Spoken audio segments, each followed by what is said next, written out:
Beberapa jam sebelumnya, Betty sekeluarga berangkat ke pondok bersama dengan menaiki mobil yang dikendarai ayah Surya. Betty duduk di belakang bersama dengan adiknya Citra. "Ayah ibu kenapa, Cit? Perasaan dari sore kemarin mereka pada diam-diaman. Kamu juga ini?" tanya Betty dengan berbisik. Ia yang sering tersisih memang sedikit susah bertanya secara terbuka pada orang tuanya. Citra yang mendapat pertanyaan demikian hanya menggedikkan bahu, tanpa menjawab. Terlihat sekali jika dirinya begitu malas dengan pertanyaan yang dilontarkan sang kakak. Tak lama, Citra pun memasang headset di telinganya. Ia memang belum berjilbab secara terus-menerus. Ia hanya mengenakan jilbab saat sekolah dan saat menghadiri acara seperti ini. Itu pun belum dipakainya. Dengan alasan gerah, ia melepas jilbabnya di mobil dan berkata akan memakainya saat turun. 1,5 jam perjalanan dari tempat tinggal Betty ke pondok pesantren Al-Huda. Mereka tiba saat jam 8 pagi. Pondok pesantren tersebut telah ramai, dihadiri oleh para alumni maupun masyarakat sekitar. Banyak yang langsung menuju ke makam para kiai pendahulu yang berada di dalam pondok tersebut. Biasanya keluarga Betty juga demikian, menuju makam dan membaca doa, kemudian mengikuti serangkaian acara lainnya. Namun kali ini tidak. Kedua orang tua Betty malah menuju ke dalam, rumah di mana para keluarga kiai mengasuh pondok pesantren berada. "Kita ndak ngaji dulu, Bu?" tanya Betty pada sang ibu setelah sejak tadi saling berdiam-diam. Citra sendiri pun bingung mengapa mereka justru menuju ke dalam. Meski anak-anak Pak Surya pernah nyantri di pondok tersebut, nyatanya mereka jarang sekali masuk ke dalam. Mungkin hanya beberapa kali saat selama mereka mondok. "Ndak, kita ada urusan di dalam, Betty. Dan ayah mohon untuk terakhir kalinya Betty tolong menurut lagi. Jangan ada protes saat kita di dalam nanti. Turuti apa yang jadi keputusan ayah dan ibu," ucap ayah Surya sembari menatap bola mata Betty dengan lekat. Biasanya juga Betty nurut. "Protes pun percuma ya, sampai Betty lelah," jawab Betty dengan suara rendah. Entah apa yang akan terjadi di dalam nanti, sebab kini Betty merasa gugup tak jelas. "Ya memang harus begitu," sahut Bu Ratna. Sesampainya di ruang tengah dalam, keluarga Betty pun disambut dengan hangat oleh keluarga dalam. Sapaan ramah tamah pun mulai diperbincangkan. Beberapa kalimat terdengar membuat Betty tampak berpikir.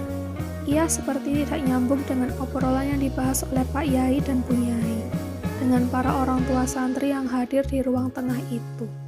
Betty sendiri tak menyangka jika di ruangan tersebut juga ada keluarga lain. Ia memilih menunduk dan menyimak semampunya, sebab pembahasan yang sedang dibicarakan tak jauh dari perihal perjodohan. Betty semakin terkejut saat namanya disebut sebagai calon pengantin. Ia yang semula menunduk mulai mendongakkan wajah dan menatap sang ayah. Ayah Surya pun hanya menatap tajam sembari mengangguk, seolah mengingatkan perkataannya sebelum turun dari mobil tadi. "Jadi ini yang dimaksud ayah tadi," gumam Betty dalam hati. Sementara di sampingnya tampak Citra tengah tersenyum mengejek, sembari berbisik ngejek. "Selamat ya Mbak," ucap Citra dengan suara rendah di telinga Betty.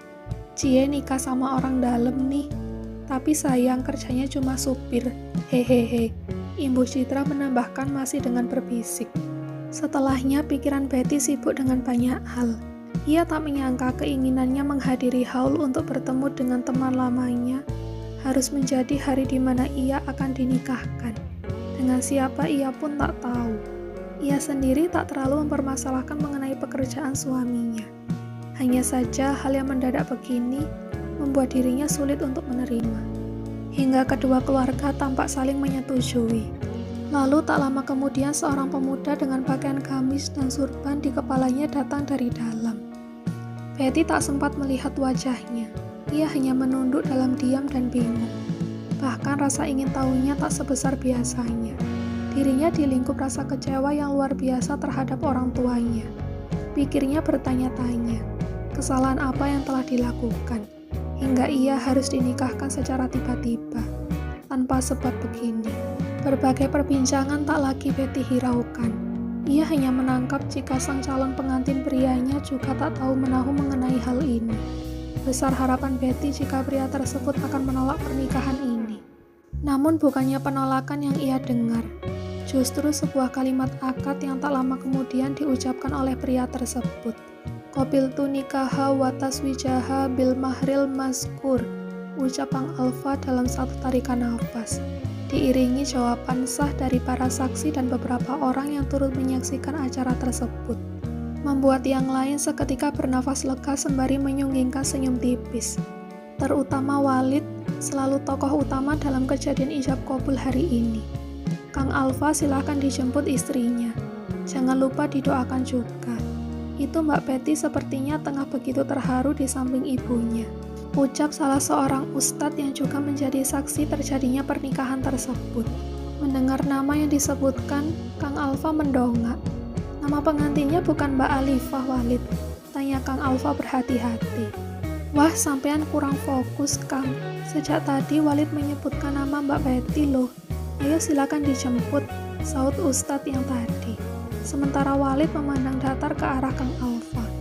Bukan, Kang, yang sampean nikahi putri keduanya Pak Surya, Mbak Betty. Mbak Alifah sudah menikah, jangan salah kaprah, ucap Walid dengan tegas. Beliau tahu jika Kang Alfa tampak salah tangkap. Kang Alfa yang mendengar penekanan kalimat yang diucapkan oleh Walid pun hanya menunduk. Ia tahu ada kemarahan dalam ucapan Walid. Ia sendiri yang terlalu berharap besar saat mendengar jika putri Pak Surya yang akan ia nikahi. Siapa Betty ini? Batin Kang Alfa. Namun nasi sudah menjadi bubur. Mau bagaimana lagi ia sudah menikahi seorang gadis yang entah seperti apa rupanya. Biar bagaimanapun Walid dan kedua orang tuanya pasti tidak akan asal memilihkan seseorang istri untuknya. Melihat kedua orang yang telah setuju, pasti istrinya cukup baik, pikir Kang Alfa. Dipandu oleh ustadz yang sejak tadi memintanya menghampiri sang istri, Kang Alfa pun mulai menuju seorang gadis yang duduk di sudut ruangan tersebut sembari menunduk cukup dalam, hingga Kang Alfa tak mampu melihat wajahnya dengan jelas. Betty, suamimu di sini, bising Bu Ratna yang sejak tadi mengelus punggung Betty. Sebagai bentuk perhatian karena kini Betty menjadi pusat perhatian. Betty pun mendongakkan wajah dengan perlahan. Matanya dipenuhi dengan air yang siap tumpah lagi. Sebab sejak tadi ia sudah mengeluarkannya. Suami, ucap Betty dengan bibir bergetar menatap wajah Kang Alfa yang entah mengapa terlihat bersinar di hadapan Betty.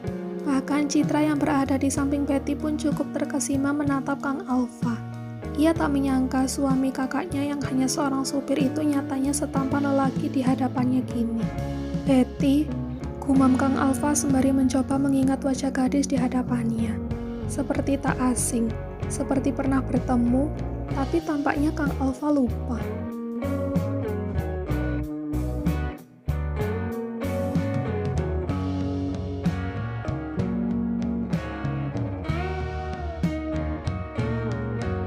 Usai acara pernikahan singkat digelar, serangkaian acara haul pun mulai dilaksanakan.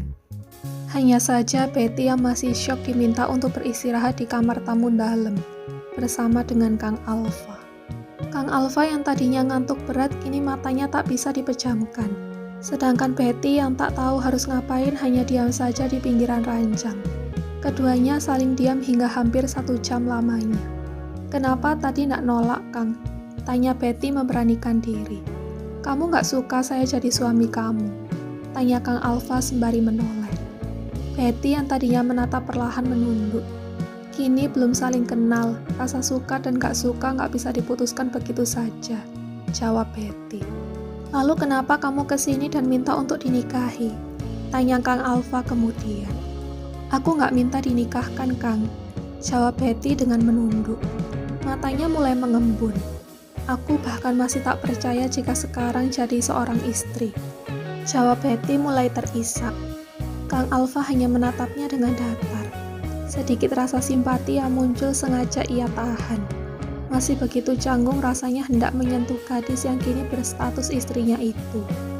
Tidak, Betty bukan gadis yang jelek. Dia cukup cantik, bahkan manis. Hanya saja kulitnya sedikit gelap.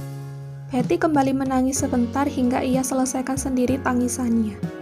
Ia damaikan sendiri dirinya seperti biasa. Belum ada obrolan lagi bagi keduanya. Hingga pintu kamar pun diketuk. "Alfa, pengajian mau dimulai, Nak. Keluar dulu." Suara seorang perempuan dari balik pintu terdengar. Alfa sangat mengenal suara lembut itu. Pasti milik sang mama. "Iya, Ma," jawab Alfa seraya melihat Betty yang sudah mempersiapkan diri. "Selesai?" tanyanya. "Sudah, Kang," jawab Betty meyakinkan diri. Alfa pun membuka pintu. Wajah teduh Mama Nanda menyambutnya. Alfa segera menarik tangan sang mama dan menciumnya. Diikuti dengan Betty yang telah berdiri di belakang Alfa. "Biar Betty sama mama ya," pinta sang mama yang hanya dijawab dengan anggukan kepala oleh Alfa. Kemudian melipir pergi, sementara Betty tampak tersenyum canggung. "Terima kasih ya, Nak, udah mau jadi istrinya Alfa," ucap Mama Nanda seraya tersenyum. Iya Tante," jawab Betty gugup. "Panggil Mama dong, kamu kan sekarang jadi anak Mama juga," pinta Mama Nanda yang segera dijawab dengan anggukan kepala oleh Betty. Mama Nanda segera menggandeng Betty untuk diajaknya ke tempat pengajian khusus wanita. Tak banyak bicara, namun wajah teduh Mama Nanda semakin terpancar kecantikannya. Sebab wanita tersebut tak berhenti tersenyum sejak tadi. Sesampainya di tempat pengajian khusus wanita, Betty dan mama mertuanya pun mulai mengikuti jalannya acara. Mama Nanda sengaja mengajak Betty duduk di dekat ibu dan adik kandungnya. Bukannya antusias, dua orang keluarga Betty justru tak begitu menanggapi kehadiran Betty dan mertuanya.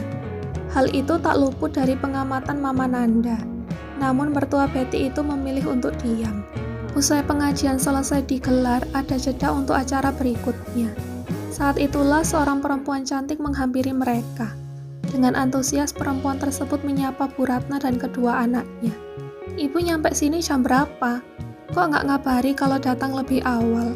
Tahu gitu Alifah bareng berangkatnya biar barengan," ucap Alifah yang segera membelah duduk di antara Betty dan ibunya. "Jam 8 nyampe sini, Fah. Kamu sama suamimu?" tanya sang ibu.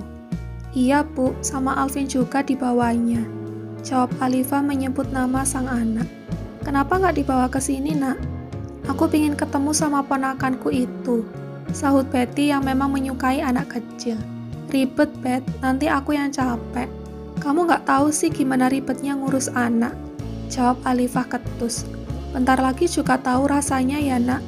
Tapi nanti biar Mama bantu ngurusnya biar Betty nggak terlalu capek," sahut Mama Nanda sembari mengelus kepala Betty yang tertutup jilbab lebarnya.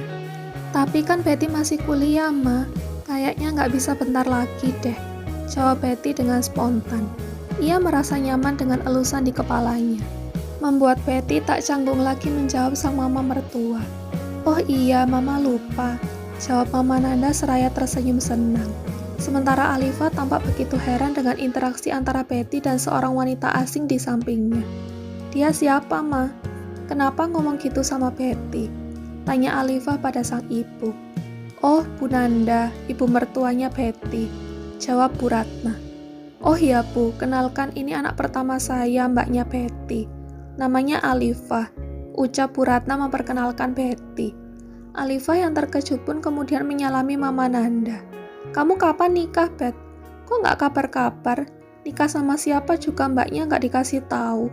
Ada yang suka sama kamu juga ya ternyata," ucap Alifah dengan senyum meremehkan. "Baru tadi, Mbak," jawab Betty singkat.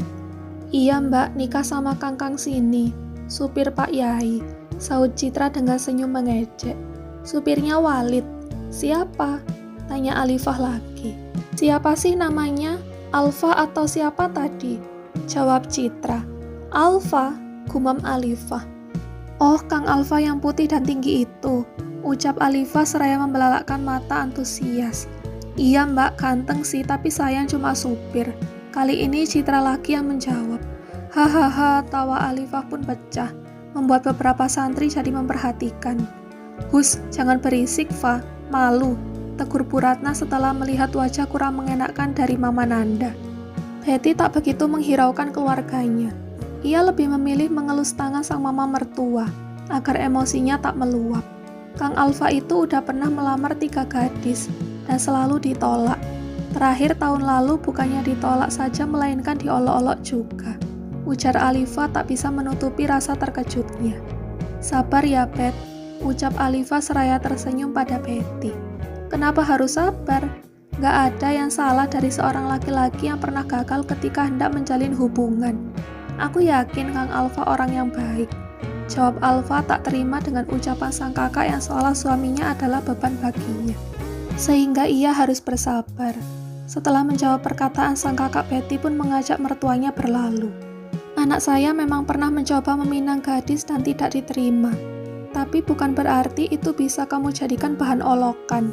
Percuma wajahmu cantik jika hatimu seburuk itu. Tak menyangka menantuku memiliki saudara sepertimu. Ucap Mama Nanda penuh penekanan seraya hendak berdiri dengan bantuan Betty. Maafkan Alifah ya Bu Besan, ia tak bermaksud menghina Alfa kok. Alifah hanya memberi kami informasi yang tidak kami tahu sebelumnya. Ucap Bu Ratna. Namun Mama Nanda memilih tak menggubrisnya. Ayo pergi nak Betty, ajak Mama Nanda pada sang menantu. Betty pun mengangguk. Betty pamit ke ibu dulu ya Ma, jawab Betty seraya menghampiri sang ibu. Betty pun berpamitan pada sang ibu. Sekalian jangan pulang ke rumah Mbak, kamu kan sudah punya suami sekarang, ucap Citra dengan ketus.